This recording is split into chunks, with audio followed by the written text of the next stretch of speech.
नमस्कार दोस्तों, क्या हाल है आप सबका। आज हम बात करने वाले हैं भारत की इंग्लैंड के खिलाफ दूसरे टेस्ट मैच में शानदार जीत की। अगर आप भी इस जीत से खुश हैं तो वीडियो को जरूर लाइक कर देना। ठीक है, आज के वीडियो का लाइक टारगेट हमने रखा है सिर्फ 400 लाइक्स का, तो लाइक करना बिल्कुल मत भूलना। जी हाँ दोस्तों, आपने सही सुना। शुभमन गिल ने दूसरी पारी में 161 रनों की तूफानी पारी खेली और इसके बाद मोहम्मद सिराज ने मैदान पर ऐसा चमत्कार कर दिखाया कि आप बिना हाईलाइट वीडियो देखे कहीं भी मत जाना। भारत की टीम इसी बलबूते पर जीत हासिल की। लेकिन रुकिए, इससे पहले एक बड़ा सवाल। आपको क्या लगता है, शुभमन गिल और रोहित शर्मा में से कौन महान कप्तान है? अपनी राय कमेंट में जरूर बताइए, हम इंतजार करेंगे। चलो अब ज्यादा समय न लेते हुए यह वीडियो शुरू करते हैं। दोस्तों, अब यह कहना बिल्कुल भी गलत नहीं होगा कि भारत और इंग्लैंड के बीच बर्मिंघम का दूसरा टेस्ट मैच अब धीरे धीरे भारत की मुट्ठी में बंद होता चला जा रहा है।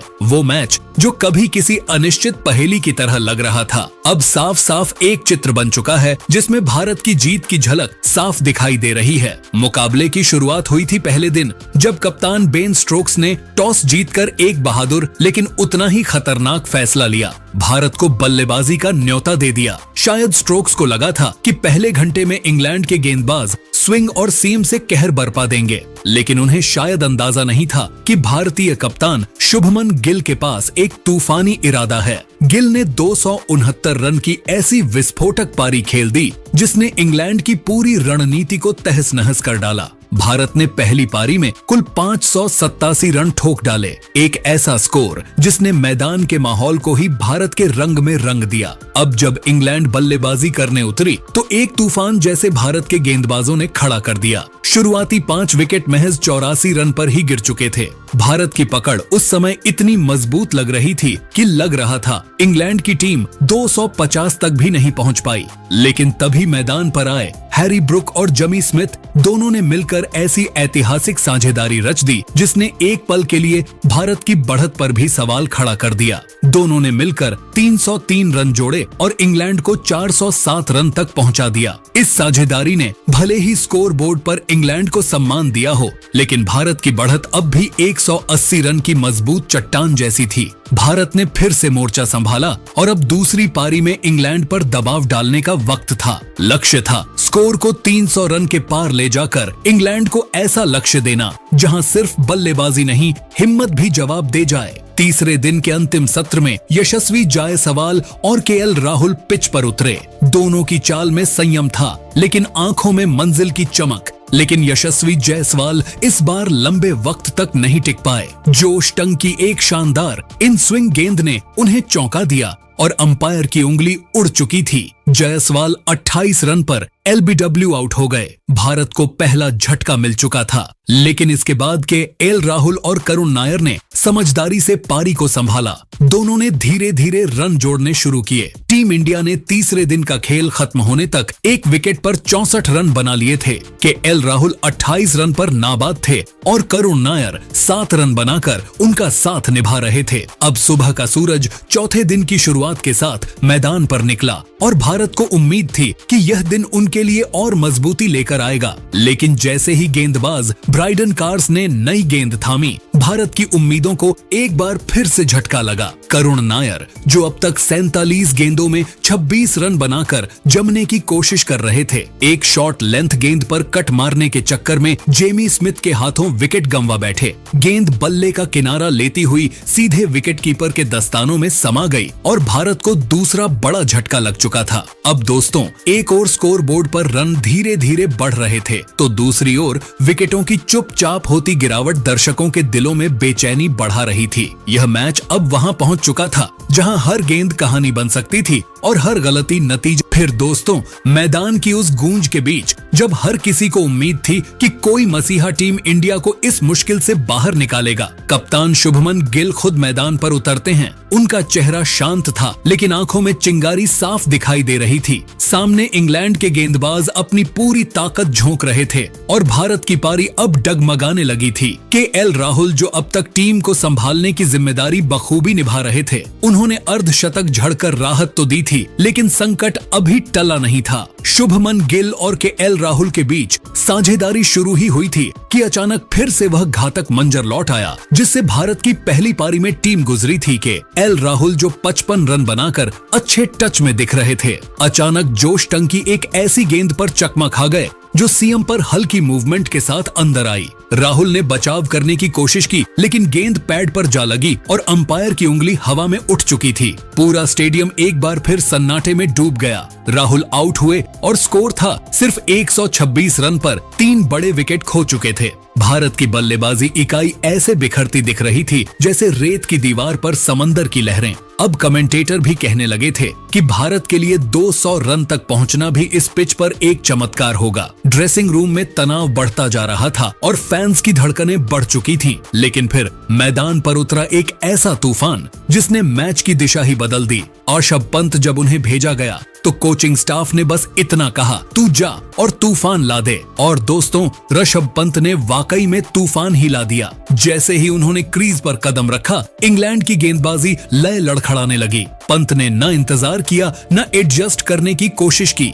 वो सीधे अपने अंदाज में घुस गए। हर दूसरी गेंद पर बड़े शॉट, गेंदबाजों की लाइन लेंथ बिखरती गई और कप्तान स्ट्रोक समझ नहीं पाए कि इस पागलपन को कैसे रोके। पंत ने 8 चौके और 3 जड़ते हुए सिर्फ 58 गेंदों में 65 रन बना डाले और टेस्ट क्रिकेट को कुछ मिनटों के लिए T20 बना दिया। स्टेडियम में बैठे हर दर्शक पागल हो चुका था। लेकिन जैसे हर तूफान का एक ठहराव होता है, वैसे ही इंग्लैंड की टीम ने एक चाल चली। शोएब वसीर जो अब तक संयमित गेंदबाजी कर रहे थे, उन्होंने पंत के लालच को पहचान लिया था। उन्होंने गेंद को थोड़ा हवा दी, स्पिन थोड़ा और घुमाया और पंत को इनवाइट किया, आओ एक और बड़ा शॉट लगाओ। पंत गए पूरे दम से लॉन्ग ऑफ की दिशा में जोरदार प्रहार करने के लिए बल्ला घुमाया, लेकिन गेंद बल्ले के ऊपरी किनारे से लगती हुई हवा में ऊंची चली गई और लॉन गॉन ऑफ पर खड़े बेंडकेट ने छलांग लगाकर वो कैच लपक लिया। पंत आउट हो गए और साथ ही भारत की पारी को एक और गहरा झटका लग चुका था। स्कोर बोर्ड पर 126 से थोड़े ही ऊपर रन थे और 4 बड़े बल्लेबाज पवेलियन लौट चुके थे।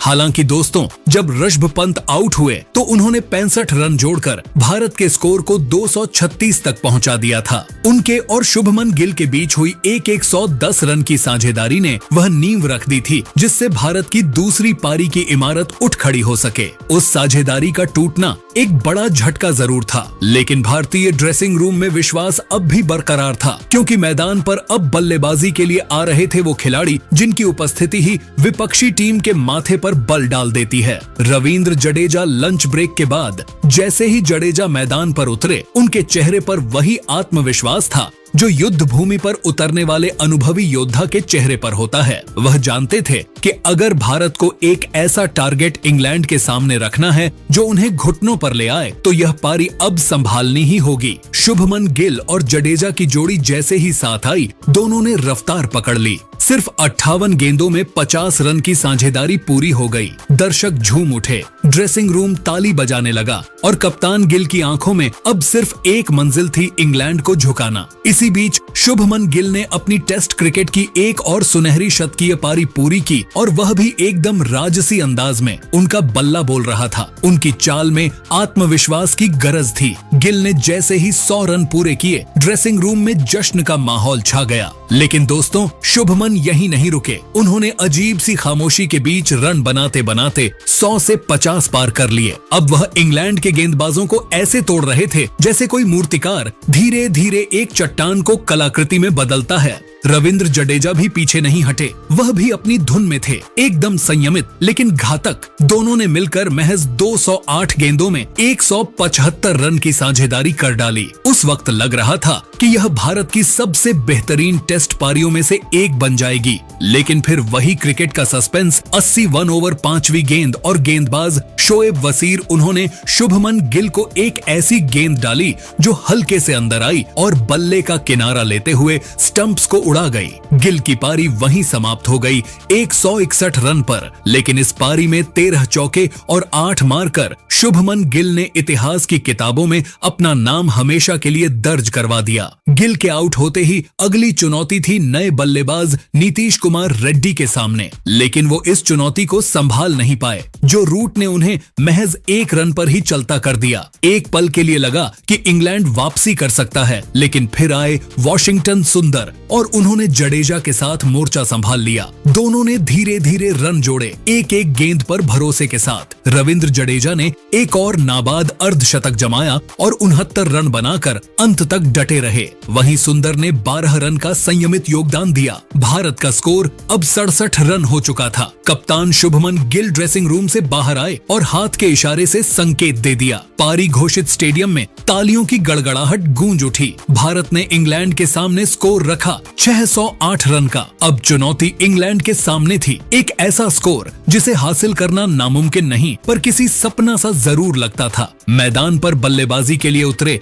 जैक क्रॉली और बेन डकेट। अब आगे क्या होगा, कौन टिकेगा, कौन बिखरेगा, यह सवाल दर्शकों की आंखों में तैर रहे थे। हालांकि दोस्तों, जब बेन डकेट और जैक क्रॉली बल्लेबाजी कर रहे थे तो सभी की निगाहें मोहम्मद सिराज और आकाशदीप पर थीं, जिन्होंने दूसरी पारी में अपनी शानदार गेंदबाजी से चमत्कार करके दिखा दिया चौथे ही दिन। जी हां दोस्तों, जैक क्रॉली को फंसा कर रखा पहले ओवर में आकाशदीप ने। हालांकि दोस्तों, यहाँ पर आकाशदीप को विकेट तो नहीं मिला, लेकिन दोस्तों जब दूसरा ओवर करवाने के लिए मोहम्मद सिराज मैदान पर आए तो दोस्तों यहाँ पर मोहम्मद सिराज ने बता दिया कि वो क्यों बुमराह से बड़े गेंदबाज हैं। जी हाँ दोस्तों, यहाँ पर मोहम्मद सिराज ने जैक क्रॉली का विकेट लेकर उनको 0 पर ही चलता किया। और दोस्तों यहाँ पर इंग्लैंड की टीम 11 रन के स्कोर पर ही अपना पहला बड़ा विकेट खो चुकी थी, वो भी तब जब उनको जीतने के लिए 608 रन चाहिए थे। अब यहाँ ओली पॉप मैदान पर उतरे, जहाँ दोस्तों ओली पॉप और बन डकेट के बीच साझेदारी आगे बढ़ पाती, उससे पहले ही आकाशदीप ने